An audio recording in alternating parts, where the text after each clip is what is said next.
Hello, Salaam student. This is Arshad Khan from Conscience Academy. Today we are going to solve business studies paper May June 2021. इसका question number 1 हम already कर चुके हैं. आप हमारे YouTube channel के play list में जाएंगे तो आपको ये सवाल मिल जाएगा क्वेश्चन नंबर 1. अब हम जा रहे हैं क्वेश्चन नंबर 2 सॉल्व करने के लिए. Question number 2. NPX is an online retail business. All orders are sent directly to customers from its warehouse. NPX employs 60 full-time workers. The operation manager is analyzing NPX cash flow forecast, and extract is shown in table 2.1. To improve productivity, the manager plans to introduce new technology that can select and pack all the items for each order. This will make 31 worker redundant. The technology will cost $40,000. The manager is considering using either internal source or external source to finance this technology.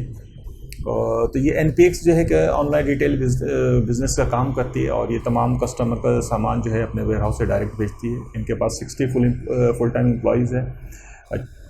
उनके operation manager जो है वो उनके cash flow को analyse कर रहा था, जिसके एक्सेक्ट भी नीचे टेबल पे में दिया हुआ है.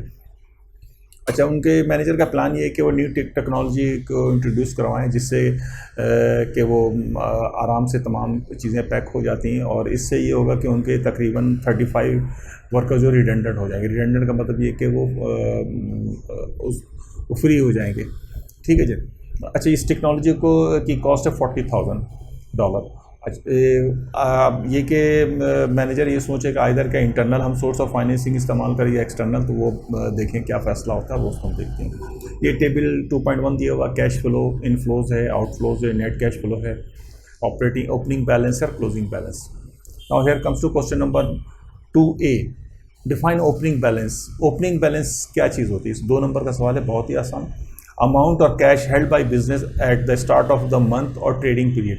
जो भी ट्रेडिंग पीरियड के स्टार्ट में आपके पास पैसा होता है उसको ओपनिंग बैलेंस कहते हैं. या तो month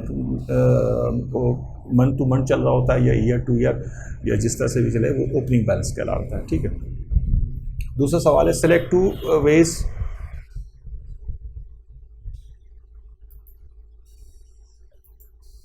to ways a business can increase productivity. ये 2 नंबर का सवाल है कि प्रोडक्टिविटी किस तरह से इंक्रीज की जा सकती है.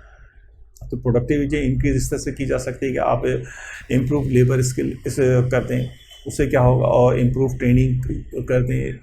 आपके जो जितने भी लेबर उनके स्किल आप बढ़ाते हैं, उनकी ट्रेनिंग उनको दें, उनको और जो अच्छे नॉलेज दें, तो वो उससे क्या होगा, उनकी प्रोडक्टिविटी बन जाएगी. अच्छा, दूसरा एक और भी तरीक़ेकार जिससे प्रोडक्टिविटी बढ़ाते हैं, ऑटोमेशन.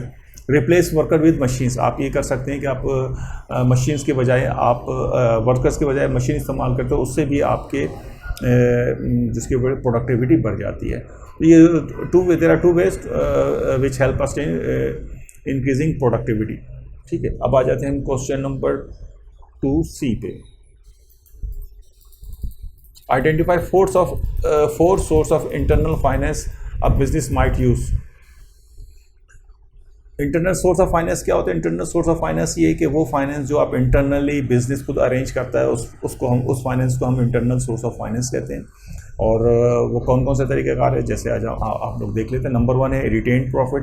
रिटेन्ड प्रॉफिट ये होता है वो प्रॉफिट जो हमारे पास आफ्टर पेइंग टैक्सेस और जो सारा अगर शेयर होल्डर्स को दे, शेयर होल्डर्स को तो नहीं, रिटेन टैक्स तमाम टैक्सेस पेमेंट करने के बाद, लाइबिलिटी पे करने के बाद जो हमारे पास प्रॉफिट बच जाता है वो रिटेन प्रॉफिट कराता है. नंबर 2 है sale of existing non current asset. दूसरा सोर्स ये है कि आप बिज़नेस किस तरह से कैश अरेंज कर सकते हैं.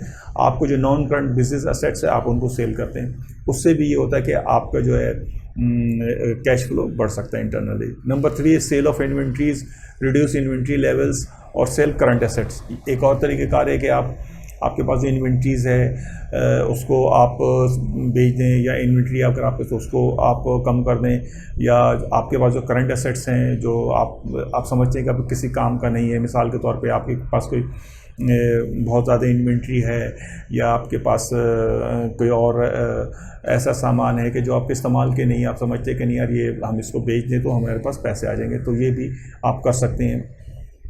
दूसरा एक चौथा एक और तरीका था, reduce trade receivables, ask customer to pay more, quickly reduce time given for customer to pay. आप एक ये कर सकते हैं, जो हमारा ट्रेड रिसीवेबल का ट्रेड का साइकिल है आप उसको छोटा कर सकते हैं। वो छोटा इस तरह से कर सकते हैं कि आप जो डेटर्स हैं जिनसे पैसे आपको रिसीवेबल, आप उनसे कहें कि आप जल्द से जल्द पेमेंट कर दें ताकि वो बिज़नेस में आ जाएगा।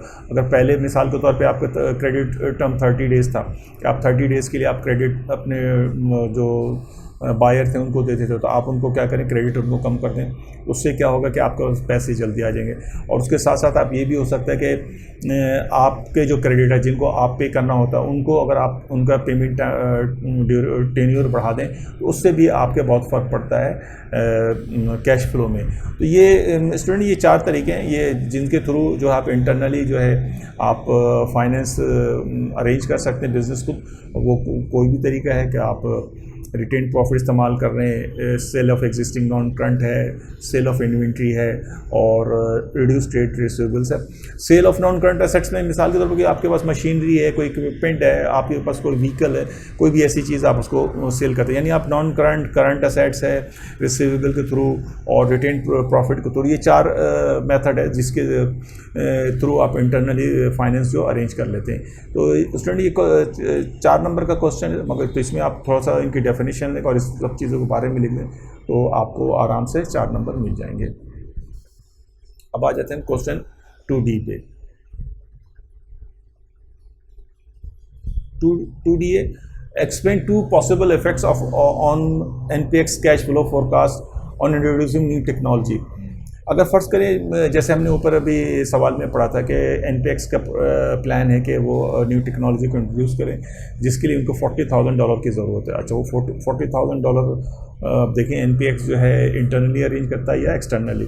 तो अगर फ़र्ज़ करें कि वो न्यू टेक्नोलॉजी इंट्रोड्यूस्ड होती है तो उससे क्या NPX के कैश फ्लो में फ़र्क पड़ेगा। ये 6 नंबर का सवाल है। नंबर 1 इफेक्ट क्या है, higher payment cash, initial cost to buy machinery which increase cash outflow as need to pay $40,000। सबसे पहला जो इफ़ेक्ट ये पड़ेगा कि आपका रीपेमेंट कॉस्ट जो है बढ़ जाएगी, क्योंकि आपको जाके नई मशीनरी ख़रीदनी है और उसके लिए आपको 40,000 पे करना है कि जो कि आपके डायरेक्ट कैश फ्लो पे हिट करेगा। सही ना। मिसाल के तौर पे एक ये है कि इससे क्या होगा, ज़ाहिर आप जो भी आप मशीन ख़रीदने जाएंगे उसके लिए आपको पैसे अरेंज करने पड़ेंगे और इसका क्या असर पड़ेगा, ये डायरेक्टली हमारे कैश फ्लो पे असर पड़ेगा। इट में creates pressure on working capital of NPX as have to pay salary and pay to other creditors. अब ज़ाहिर जब एक 40,000 कैश का एक बड़ी अमाउंट है, तो जब ये अगर आप पे करते हैं तो इसके डायरेक्ट जो है आपके जो कैश फ्लो पे फ़र्क पड़ेगा, कैश फ्लो पे प्रेशर एक आएगा, क्योंकि आपके पास जो कैश फ्लो है, आपके पास जो कैश इन हैंड है वो आप अपने स्टाफ की सैलरी पे करने के लिए कर रहे हो, तो उसके अलावा आपके क्रेडिटर्स को जो पेमेंट होती है वो कर रहे होते हैं और अदर एक्सपेंसेस जो आप डे टू डे बिजनेस को रन करने के लिए कर रहे होते हैं वो आप कर रहे होते हैं। तो ज़ाहिर बात जब 40,000 आप कैश करेंगे, डायरेक्ट आप पे करेंगे तो आपका बिल्कुल प्रेशर पड़ेगा आपके कैश आउटफ्लो पे और आपका जो कैश मैनेजमेंट उस पर फर्क पड़ेगा। नंबर 2 एक और इफेक्ट है कि जब नई टेक्नोलॉजी जाएंगे, ज़ाहिर टेक्नोलॉजी के लिए आपको लोगों को ट्रेनिंग देनी पड़ेगी।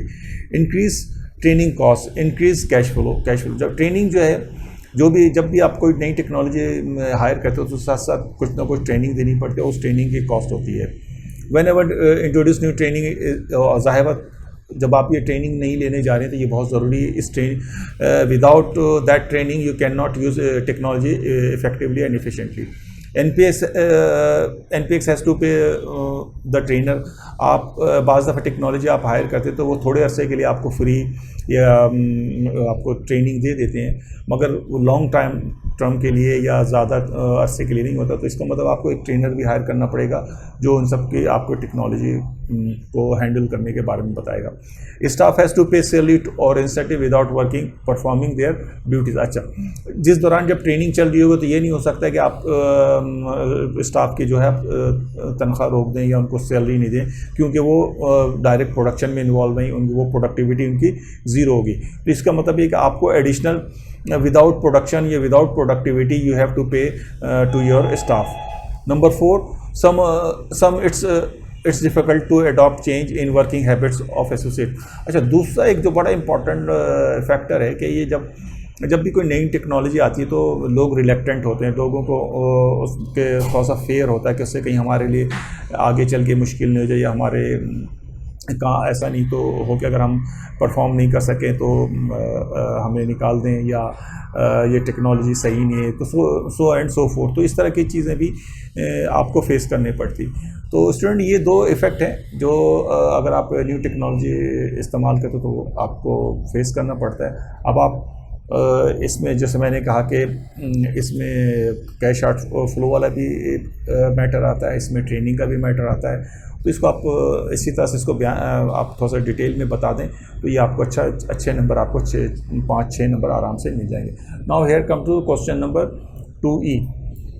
Do you think it better for treasury sector business to use full time employees rather than part time employees? Justify your answer. Treasury sector में के बारे में सवाल किया गया कि ट्रेजरी सेक्टर में क्या आपके ख्याल में ज़रूरी है कि हम फुल टाइम एम्प्लॉयज़ रखें या part time?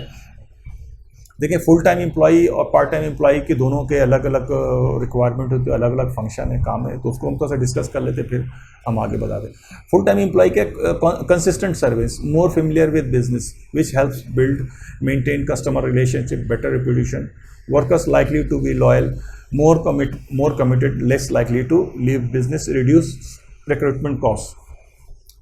Full time employees जाहिर बात इनसे आपको उसको कंसिस्टेंट सर्विस मिल रही होती है, वो लोग आपके बिज़नेस से बहुत फेमिलियर होते हैं, और उससे ये रहता है कि आपका जो कस्टमर से बड़ी अच्छी रिलेशनशिप रहती है, और लोग जो है वर्कर जो हैं कंपनी के बड़े लॉयल होते हैं, ये सब चीज़ें होती हैं। अच्छा, फिर दूसरी बात है कि फुल टाइम एम्प्लॉय से इजी टू कम्युनिकेट है, update compare to part time employees, leading to fewer errors और मिसअंडरस्टैंडिंग।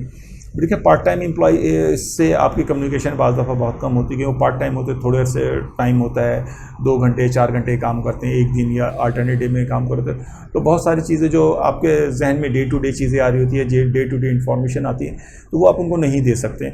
और जिससे ये कि और ये जो फुल टाइम स्टूडेंट है उसके पास ये फुल टाइम जो एम्प्लॉय होता है उसके पास ये फैसिलिटी होती है, तो उससे कम आपके एरर होते हैं और डिस्क्रिपेंसी वगैरह कम से कम होती है। और फिर से need to recruit train fewer employees, saving time और कॉस्ट टू फॉर रिक्रूटमेंट और ट्रेनिंग। अच्छा, ये ज़ाहिर फुल टाइम एम्प्लॉइज़ को आपको फिर ट्रेनिंग भी देना पड़ता है और सारी चीज़ें देखनी पड़ती है, तो ये आपको भी ख्याल करना पड़ता है। अच्छा, अब आ जाते हैं हम पार्ट टाइम एम्प्लॉइज़। देखिए, पार्ट टाइम एम्प्लॉइज़ के able to extend business hours to maximize potential sales, more flexible hours to work, so able to cover absent workers, cover busy time, reduce labor cost compare to full time. अगर आप full time से इसको compare करें तो इससे ये रहता है कि वो ज़्यादा पोटेंशियल अपना इस्तेमाल कर रहे होते हैं, वो अपना जो बिज़ी टाइम जो उनका होता है वो कहीं और काम करके फिर आपके पास आते हैं। Provide different more skills, increase the experience, more ideas which otherwise may not be able to afford to on a full-time basis. Some employees may not want to full-time jobs, may miss out on possible candidates if not offered part-time option. Can attract a well qualified employees who want to return to work but need to have flexible hours. Part time में ये भी आपके लिए आसानी है कि ज़ाहिर बात बहुत सारे लोग जो बहुत ही स्किलफुल होते हैं, क्वालिफाइड होते हैं, वो चाहते हैं कि यार हमें जो है हम अपनी फैमिली को या कुछ और भी टाइम दे सकें, और वो चाह रहे होते हैं पार्ट टाइम पे जॉब कर रहे होते, तो ये एक पार्ट टाइम का ये एक बेनिफिट है। अच्छा, हम इसकी जस्टिफिकेशन पे आ जाते हैं। Justification में might include a business only has to pay part-time employees for the hours work, reducing the wages cost. However, using full-time employees worker means they can provide a consistent service, leading to customer loyalty. Therefore, I think full-time employees are better, especially for a treasury sector business, as a quality of service is likely to be an important ways to customer judge the business, and therefore more likely to return or ensuring sales. हालांकि part time में आपको बड़ी cost saving है, आपको जो है कम पैसे में अच्छे वर्कर मिल सकते हैं और वो फ्लेक्सिबल होते हैं, आप भी फ्लेक्सिबल होते हैं। मगर वो जब ट्रेजरी सेक्टर में सर्विस की और क्वालिटी की बड़ी इंपॉर्टेंस होती है, तो वहाँ पे पार्ट टाइम वर्कर्स के उतना अच्छा परफॉर्म नहीं कर पाते, क्योंकि पार्ट टाइम वर्कर्स के साथ ट्रेनिंग और कम्युनिकेशन के बहुत सारे मैटर होते हैं कि जो आप नहीं कर सकते, और पार्ट टाइम वर्कर उतने लॉयल नहीं होते जितने के फुल टाइम वर्कर लॉयल होते हैं। तो इन सब चीज़ों को देखते हुए स्टूडेंट, मेरा ख्याल है कि हमें जो है फुल टाइम वर्कर्स पे जाना चाहिए, हमें उनकी ट्रेनिंग देखनी चाहिए, हमें और उनका ख्याल करना चाहिए कि जो कि हमें लॉन्ग रन में पे करेगा और हमारे कस्टमर सर्विस को इम्प्रूव करेगा, हमारे सेल्स बढ़ाएगा और कंपनी की ग्रोथ में इजाफा करेगा। Now here comes to and the question number 2, और बहुत जल्द इंशाल्लाह तक क्वेश्चन नंबर 3 पे लेके आएंगे। और स्टूडेंट, मैं यहाँ पे एक और चीज़ आपको बताऊंगा कि हमारे यहाँ अकाउंटिंग के माशाल्लाह से 2 टीचर्स आ गए। सर आबिद भी आजकल बिज़नेस अकाउंटिंग के लेक्चर्स रिकॉर्ड करवा रहे हैं IGCSE की, तो आप उसे भी देखें, अपने दोस्तों से शेयर करें, और कोई ऐसी चीज़ है जो आपके इनपुट आप समझते हैं कि हम और आपको किसी चीज़ के बारे में इंफॉर्मेशन दे सकें या नॉलेज दे सकें, तो we will be more than happy. Thank you. अस्सलाम वालेकुम।